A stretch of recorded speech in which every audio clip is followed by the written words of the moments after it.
ఒక అడవిలో కొలను వద్ద కుందేలు, జింక కలిసి మెలిసి ఉండేవి. అందులో కుందేలు చాలా చురుకైనదని, జింకకు మాత్రం బద్ధకం ఎక్కువని జంతువులన్నీ అంటుండేవి. కాని ఈ జింక మాత్రం ఆ మాటకు ఒప్పుకునేది కాదు. ఏం కాదు, నేను కూడా చాలా చురుకైనదాన్ని అని గొప్పలు పోయేది. ఒకరోజు ఇదే మాట పైన జంతువుల మధ్య వాదన వచ్చింది. కొలనుకు పెద్దాయన ఏనుగు మధ్యలో కల్పించుకుని, సరే, జింక తాను చురుకైన దాన్నని వాదిస్తోంది కాబట్టి దానికి కుందేలుకు ఒక పోటీ పెడతాను. దాన్ని ఇద్దరిలో ఎవరు వెతికి తీసుకొస్తే వారే విజేత.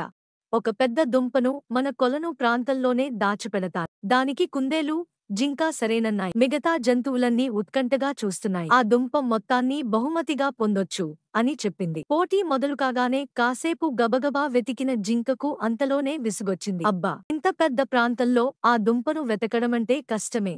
అలసిపోయాను, ముందు విశ్రాంతి తీసుకుంటా అని ఓ చెట్టు వద్ద కూర్చుండిపోయింది. కుందేలు మాత్రం ప్రతి చెట్టును, తుప్పను, బండను వెతికి దుంపను సాధించేసింది. తీరా చూస్తే ఆ దుంప జింక కూర్చున్న చెట్టు త్వరలోనే ఉంది. జంతువులన్నీ విజేతైన కుందేలు ఉత్సాహాన్ని, చురుకుదనాన్ని మెచ్చుకున్నాయి. అయ్యో, పక్కనే ఉన్న బద్ధకంతో చూడక ఓడిపోయానే అని బాధపడి జింక అప్పటినుంచి తన పద్ధతి మార్చుకుంది.